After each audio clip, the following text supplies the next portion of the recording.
Jules, you ready? Yeah, I'm easy, man. I'm ready for a long time, eh? I'm easy. So, ladies and gentlemen, boys and girls, I don't even need to introduce the person who is seated in front of me, but I will try and do some justice to him. He's an OG in the Kenyan hip-hop, both gospel, but then just the Kenyan hip-hop music industry. The guy has been here for a minute. I call him Boy Java, you call him Juliani, and with a whole bunch of other names. Anyway, ladies and gentlemen, boys and girls, put your hands together for none other than Juliani. Yeah. Sisemi uliiba but ntajuwaje huku iba bana.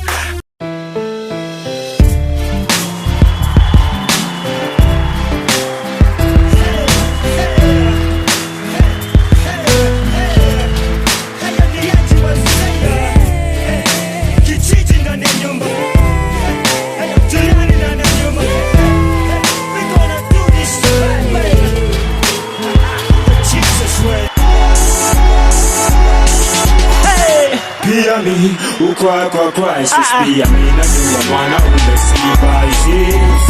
Pia mimi ukoo kwa crisis, pia mimi najua mwana umesiba. Zitaendeshwa na nani kazi sisi? Zitanunuliwa na nani kazi sisi? Tutabadilishwa na nani kazi sisi? Simanishi mwingine ni wewe na wewe na mimi. Wewe na wewe na mimi. Wewe na wewe na mimi. Wewe na wewe na mimi. Sema wewe na wewe na mimi. Wewe na wewe na mimi. Wewe na wewe na mimi. Wewe na wewe na mimi. Juliani, Yeah. Yani, welcome to the Playhouse. Asante sana for coming. Nimekuona for a while. That's good stuff, man. First and foremost, what people don't know, the Playhouse ilianza na wewe. When I got the idea, I was calling it Stories za Muziki. When I got the idea, I was just like, I just want to have real conversations with musicians, not about who are you dating and things like that, but about the musical journey. So, tuanze hii kitu way back. Yani, this one a lot of people are watching with some love. So, wapatie. Let's start this thing way back. When did you first fall in love with music? Way back. I think for me First of all, let me say, Juliani ndio alinifundisha. Sheng. We started way back. I think for me, music wasn't music. I think I was just a young person trying to find out who I was. And in Dandora. So in Dandora, you're expected to be a lot of things. And I always make a joke about you either a tag or a tag. If you're not a footballer, a footballer is always gonna end up with tags. That was the situation then. So if you didn't have, I had a lot of identity crisis and issues. Because for me, I loved poetry, I love all this. But the day I met was Ukoo Flani, and I was in a room and I saw all those guys like this. I was like, I need to be part of this. Na mimi sasa mimi niko good boy, niko na kaka wewe, nywele iko sawa, yani I was the good guy. Even cops wangeingia hapo. Wewe uko sawa. Mimi wewe toka hapo alafu sasa ngeshikwa. Now, how old are you at this time? This time I was in Form 2. Wow. I was in Form 2 and my desk mate was Roba Mwenyeji. So Roba Mwenyeji was a rapper now with the Ukoo Flani Momao. Oh, that's how you ended. So throughout primary, where would you rap? Me hata sijui anything kuhusu rap. High school is when... Ulikuwa primo gani? Dandora High School. I mean Dandora Wangu Primary School. Iko Dandora. Iko tu Dandora hapo. Okay. So I had no interest. I knew I was but kusema kweli I was disturbed as a kid, so I knew I had issues that I didn't know how to express myself. I was a little bit creative, but I didn't know how to do that. Imagination yangu ilikuwa high sana. I can remember. But that's nothing to do with music or whatever. So later now is when I was like, okay. And even when I met Ukoo Flani Momao, I wasn't like, hey, mini rapper. No. Like those guys were so good. They were so good. Okay, let's slow it down a bit, because I'm trying to say, okay, so now you're in high school and you're in high school, your desk yako ni nani? Roba Mwenyeji. Oh, so he's in France now, but he was my desk mate. And Mwenyeji was part of Wenyeji in Ukoo Flani Mau. Then it was just Mau. So he was just a rapper within that outfit. I get it.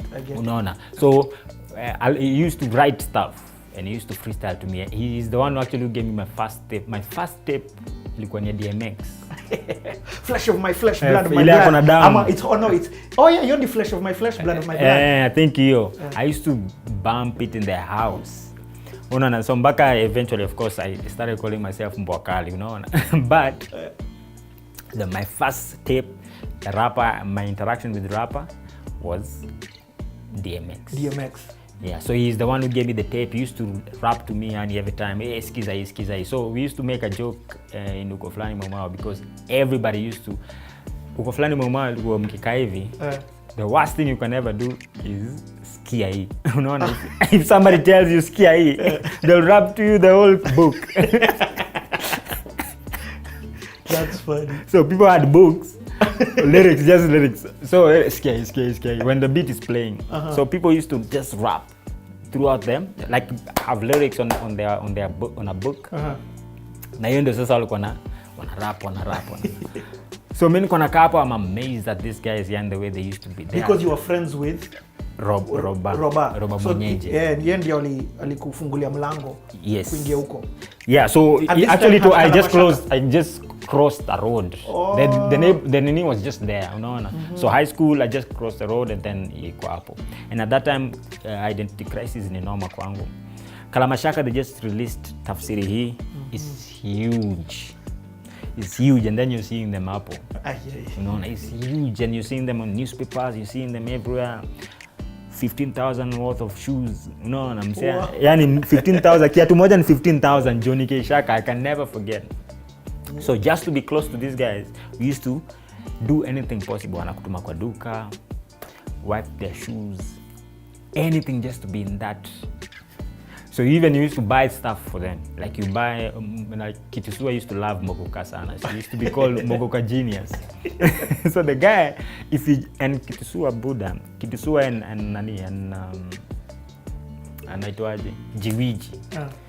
The late Jiwiji. Walikuwa, if you sat down next to them and just rap, Buddha, you don't need to eat. Literally. I was like, so what you used to do, they used to love Mogoka, so you just go and buy Mogoka, like 20 shillings or 40 shillings. Umaweza. And Kitusua lyrics, he doesn't write lyrics, so you can't see A, B, C, D, F, E. You can never see. You see patterns. Unaona shule when you kuna patterns hivi. And then zigzag hivi. And then msa kingia buta na rap ni kama kuna words, you know? Kitusua was insane. Pazia tu expose zile ghasia nyufanya mtatukuta kwetu mtatuvamia. Hiyo ilikuwa last year. Nilidhani mtaadisia sense kwa wimbo zenu tukisinzia. Bado mnasinzia this year. Unaweza teta ukishukiwa kimakosa, unaweza tema ukishibishwa uonge mbaya, unaweza hepa ukinusiwa, unaweza tema ukizidiwa. Hakuna haja kujiforce kitu hautaki, unajua vile kwa uenda mgema akisifiwa. Writer mfema aliibiwa na wife yake akarepiwa, na hiyo ndio asanti alipatiwa. Kufanya nini? Kuwatolea ma-idea za kuwasaidia kuwabadilishia city. Ukuta zote si ni true, kama ngaro ya poko ya ku-expose pati ya juu ya mguu. Ikiandika ma-assassination, ma-sniper maarufu opposite building kwa roof. Mighty zinachwa kwa boots and eye boots na meza do. Time yako ya kuongea imeisha, maadui wanakuinda na harufu. Kwa ile roho safi na moyo mkunjufu wa Munyakei kuanzisha corruption, zero tolerance. Fungulia kesi golden back na alipewa sati gani. Account iliarishwa design ya kolera. Tushavumilia viboko chini ya maslave master, hadi kupigwa na mayai ya kuoza kaka Kenyatta. And imagine, so I couldn't even pick myself up to start rapping. Yani. What? It took me around a year or two. Who are the people in that room? Give us an example. Oh man. So in that room, because it was in and out. So there's Kitusua, there's Jiwiji, these guys were never, they had a song but it was never, they never came out. Walikuwa naitwa Wizara Giza, two guys, Averi and the other guy, I forgot his name. They were there. And then there's, of course, Roba Mwenyeji, the one who introduced me. And then Jirongi like was like the guy you don't want to talk to. He was a street kid, he was a rebel, but he forced himself to rap. No, na ni msanaji forced to rap. Jirongi, of course, later became so good at it. Jirongi, and then Zaka was there. And then of course Keishaka now. Keishaka was Roba, Johnny, Roba, na Kama. So Kama was like the high priest. So Kama was the one with the philosophies, yani. So he used to tell you stuff, yani. Ukikaa hivi na Kama and like some of the things later now when I'm older and I'm reading now, I'm more interested in reading and I read a lot of stuff. The guy had a lot of sense. Now if I listen to any Ukoo Flani Mau Mau track, I'm more of a fan now than ever before. because of the wisdom. Not just wisdom, content, history. Like that guy was knowledgeable. He had all the history, he had all the facts right. Juliani, in fact, I want to ask you, from a perception outside, guys were looking at Dandora as this is the ghetto, this is the dangerous place, this is the place not to go. How did these guys have all this wisdom and knowledge? What was your perception from Buddha? You need to get those people. Those guys, the historical thing about how Waswali Keishaka came together is amazing. Now I can't say it because I don't even know, I don't have a clue about how everything came. But funny enough, part of it is that one of them was from outside, wasn't from Dandora as such. So you know Dandora was built by the World Bank and the government, 1970s Ukoo. So most of the people who lived in Dandora owned property. So most of us were outsiders coming in. So majority of the people right now living in Dandora are outsiders. So we came up with this vibe, and then just a beautiful pot of things. So I can't explain to you how Kama, how he used to get this knowledge. But Kama, now I appreciate him more than, because before we used to judge him as a rapper. But you can't judge the guy as a rapper. The guy was a philosopher, historian, everything about him. So now if I listen to a Ukoo Flani Mau Mau track, the same way you listen to it is not the same way I listen to it, because I see every piece of it. And interestingly, that time in Dandora, there's a lot of things that were happening. The transition between Mungiki and Kamjesh was happening, people were being killed. The introduction of now guys who are not killing with knives, they are now using guns are being introduced. So there's a lot of things that were happening that historically. Kamkunji was happening that time. So a period of time, yes, 5 or 10 years, things were just boiling up that built Dandora to what it was. People are now selling property. People who originally took Nini started selling property. Land started being grabbed. And now we are growing in that change and all that is happening. So now is when I'm like, wow. The dam site, where the dam site is, there used to be a beautiful road. Where the dam site is, there used to be now like a 3-bedroom, whatever, rising. Sayato Viziona. Like there was a lot of things happening in Dandora at that particular time that we don't see it from, but it was home. It's what you knew. Ulikuwa toka pale unaenda pale. Ulizaliwa Dandora? I wasn't nilizaliwa actually Bura. Sijui Garissa huko. But I grew up and we stayed kidogo in Mathare, and then now my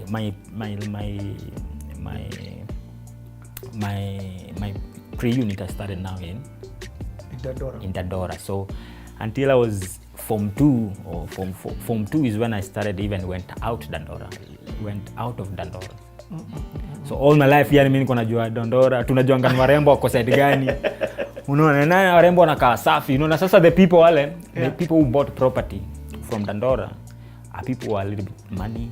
So their kids, watoto wao warembo walikuwa warembo, skin ni clear kuliko zenyu, unaona. They own the so I didn't see what I see now. I saw the beauty and it was home. It was home, bro. It was home. Yeah. Okay. So now you start. You're hanging out with let's call them Ukoo Flani Mau Mau. Now you're beginning to decide, hey, let me also become one of these rappers. They're still Mau Mau, not Ukoo Flani. Oh, they're still Mau Mau. They're still Mau Mau. Oh, in fact, you'll explain the difference as when we get to Ukoo Flani. So they're still Mau Mau. So I'm there and in the introducing Mau Mau. So I'm more of an observer because I wasn't active. I was always observant. So you couldn't notice me in the room. So me, I was hanging in. You're silent. I'm always silent. No. Unachukua notes. Nachukua notes, but the guys were so good that I had it whatever. I can't even imagine how I took a pen to start writing. So the guys were so good that, and they're so good, but also at the same they were so complicated. So in Ukoo Flani Mau, for you to be a good rapper, you have to be complicated. Where's it to ABCD? So Tafsiri was like the commercial version of everything. Tafsiri was commercial. Straight from the Mau camp, in the red corner, Muliro, the Otero, in the blue corner, Kamau, Chekikivia, I'm the referee, the Mr. Vigeti, Nukakala Mashaka,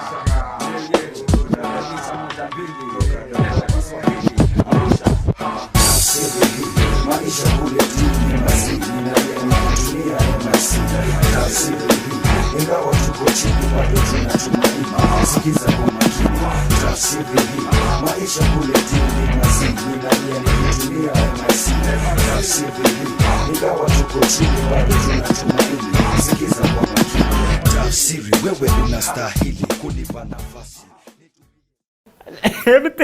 Everything was not like msee anaweza kuwa anaanza kurapa anasema natembea kwa street patipati kwa kichwa na sijui yani like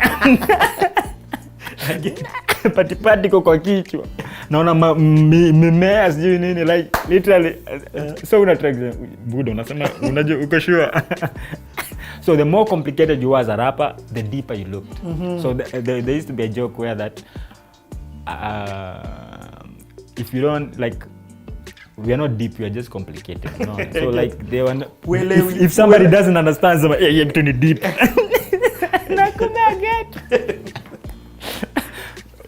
So especially when time is here.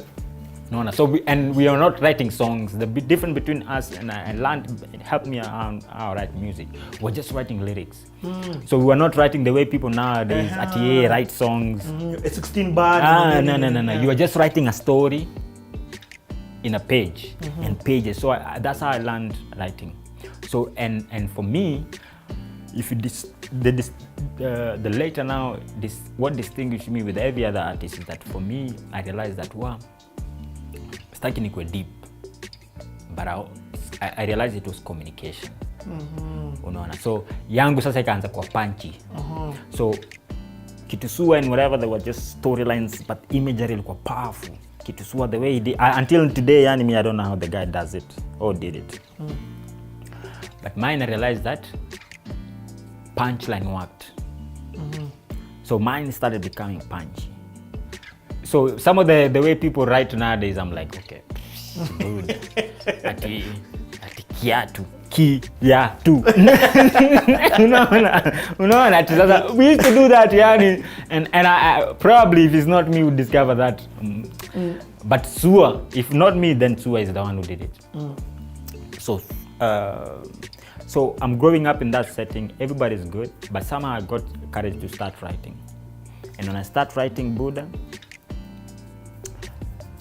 and when you start writing, and the identity thing started coming up. Now, what year are we talking about, Sai? I can't even recall, man.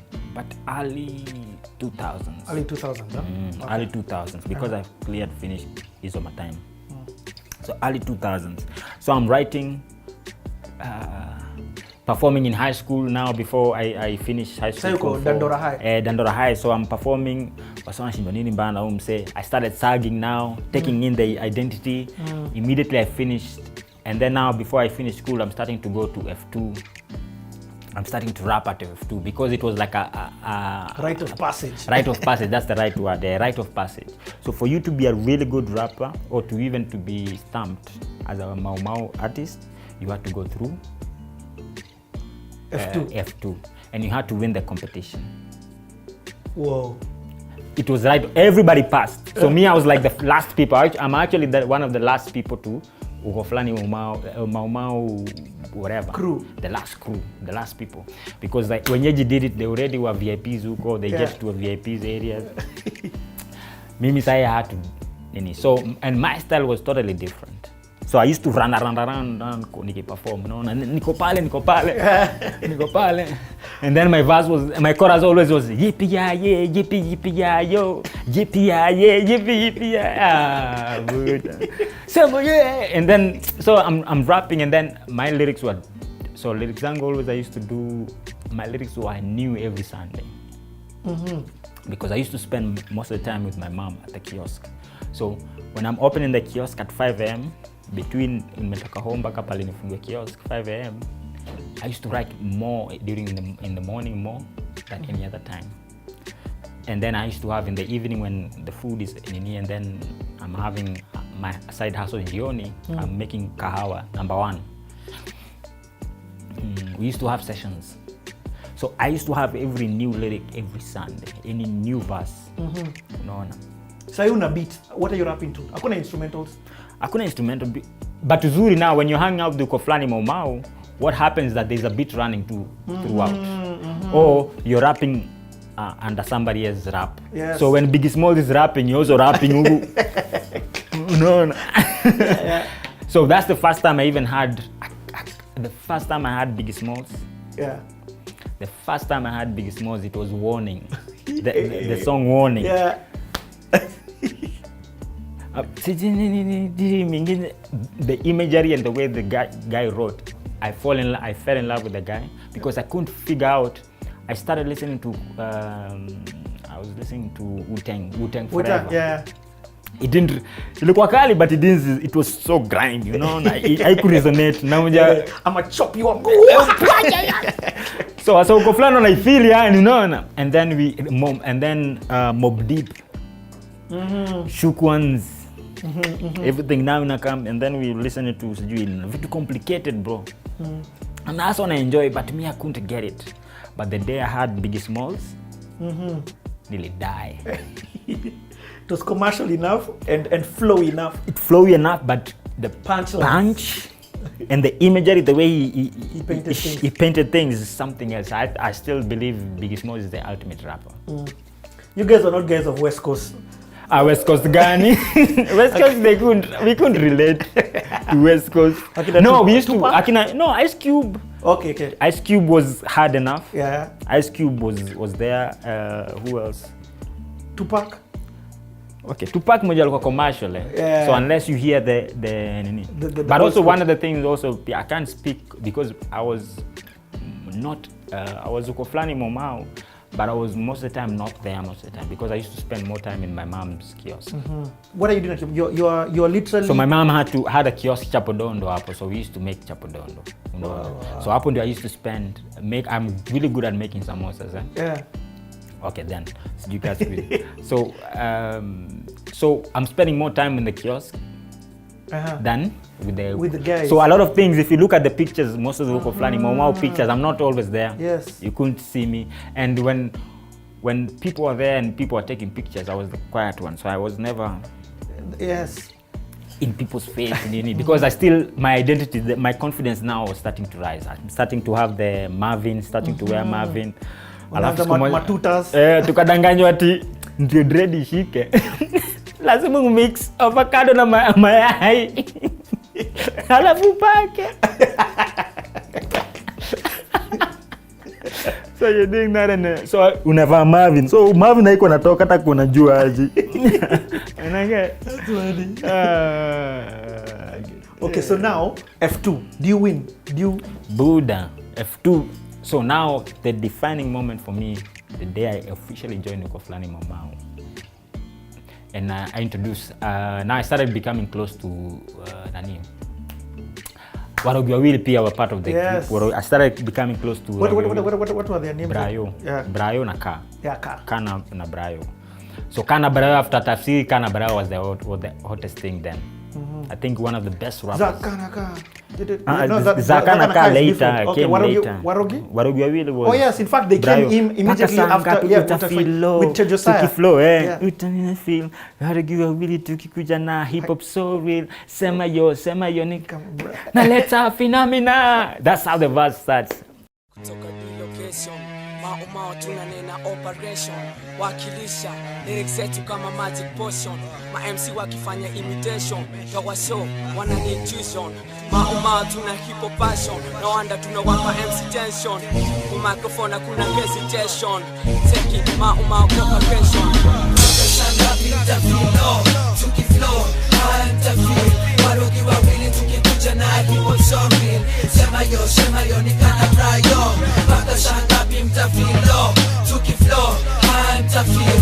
Warogi wawili tukikuja na hip hop songin. Sema yo nikana brayo. Electra phenomena, waka kwa X-Files. My MC wakiniona wote wana enter exile. Kama Mobutu sese. Buda wa jamaa alikuwa anasumbua warembo Dandora. Yo, you were with them at that time? We were them, what see to up. Because that is Kenyan second chapter. Yeah. Okay, sir. So when second chapter was happening, see tulikuwa bado wase we haven't qualified yet to be close to the people. So we always just there. See tulikuwa upcoming.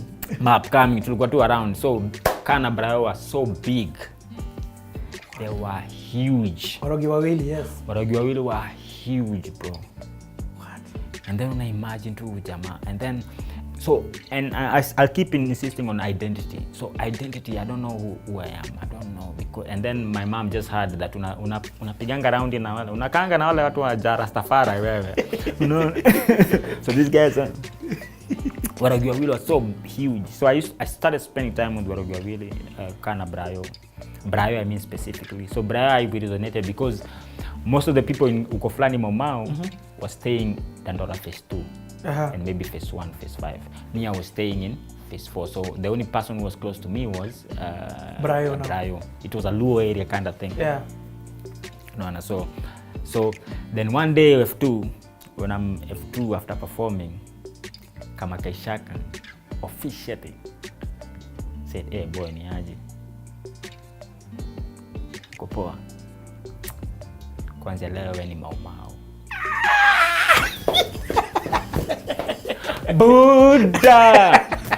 Buddha.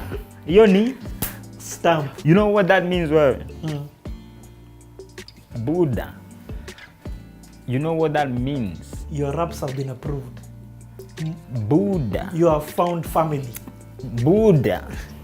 You know what that means when Kama told me that you're now Mau. It meant, so when people were eating Ukoo Flani Mau, there used to be a plate of Mama, Kamau's mom used to have a big plate, used to serve as a big plate of mchele, one of the best mcheles ever, sweetest ever. So it means you don't need to ask to put your finger on that. You don't need to ask to put your hand on that plate, bro. It meant you're first 11 when it comes to events outside. What? The first time I realized I was part of the Nini is when we went to Zanzibar. I was chosen to go to Zanzibar. What? Buddha. You know what it means to be told kwanza. Not anybody else, eh? Joni angesema poa, but Keisha, Kama for you to even be impressed Kama Buddha. What? Buddha, my chest was out. The identity thing now stopped being now. Sasa me, I knew that if cops got me, Uko sawa. Niko sawa, I'll be gotten. Now so Ukoo Flani Mau. I was officially Mau, bro. What? And I wasn't hard enough. I wasn't the hardest in the room. I wasn't the loudest in the room. But it meant my rap, my lyrics are accepted. Affirmation heavy, bro. It meant when everybody's looking for fare, I'm included in that. I was included, bro. So before you could sure kama we ni stuko pamo. Dio everybody knows everybody, but you're not sure if you're part of Mau. Buddha, my chest was out. The way I used to walk yani kwa street yani wezi niambia yani. Mimi ni Mau, bro. I qualify to be Mau. So inamaanisha the Marvin is right. And also one of the things that used to happen in Ukoo Flani Mau, so there's a time we used to get clothes from outside. Jamaa wa Jamhuri anaitwaje? I know, I've heard the game, but I know it. Nani wa Jamhuri. He used to bring clothes, so he used to work at Echo's US, so he used to bring clothes. So I could officially share clothes with everybody. Because we used to share clothes. Yeah. We used to share clothes, bro. What? I was officially Mau Mau, bro. Mi hakuna kitu ungeniambia. I was officially one of the best. I was officially top 9 of Mau Mau. Because now there's 9 people. There's 9 people now. There's 9 official people. Official people. So inamaanisha people now started. I'm next in line. So after Warugawili, the next Akina Veri started, but Nini didn't manage. The next in line was Mashifta, and Mashifta took it the next level, bro. Mashifta. Mashifta. Yeah. Hivi ndivyo si ufanya. Hivi ndivyo si ufanya. Hivi ndivyo si ufanya. Twende kazi. Na ileta kwa mita yenu kama bunduki, tena ileta kama chuki. Nafuata nyuki na silaha na kufunga kasi. Nafanya kazi ama nimeandika wafanyikazi. Tunakufa na umasikini, ukimwi na kuuana, alafu mtu aniambia kupanga uzazi. Uwa informa, ambia paparazi. Simeon siku hizi anavaa buibui mrembo, mwenye alimpea mtoto aziwi. Man, maintain total system ni ya majambazi. Toka kila mtu apende it wasn't me. FM zingine hazifiki ushago, uliza KBC. Wasomi, homie, wanataka vasectomy. Homie, juu ya economy. Barua kwa karani, amevaa miwani, aonekane handsome to my honey. Kijana anakula mahindi, unasikia harufu ya njugu. Au kwenda matanga ya ndugu, nafanya my time. Nikichungwa na Mungu, ngumu kuacha crime. Unaikula kama pilipili, akili control mwili. Msichana alibadilisha mtoto kwa hospitali wake, ishi kwa hali ya utajiri. Poison, watu kwa hoteli wakuje kwa hospitali tuliofungua. Unandoto kuna baiskeli, mi ndege, chapa wasenge, DJ nilenge na rege. Je. Wa. System ya majambasi, mano ya majambasi, na si vijana wa ghetto majambasi, askari wazazi. System ya majambasi, mano ya majambasi, na si vijana wa ghetto majambasi, askari wazazi. Mashifta took it the next level. This thing was organized, eh? It wasn't just a together, just dropping. No. It was like with from inside Mau Mau, you're told, okay, it's your turn, and everybody backs you up. Actually, you were not told, but it was automatic. It was everything was automatic. It was you knew it was your turn. You knew. Everybody knew it was Nani's time. Yeah. Unaona. So after Ogawile, we knew it was. And of course, Majimaji and Gidigidi are experimenting on Afro sound. Yes. So let me tell you one thing about Majimaji. So Majimaji was my neighbor. So Majimaji Wait. Let guys enjoy this one here. When we come back, we're going to talk about Majimaji. Lazima watamaki.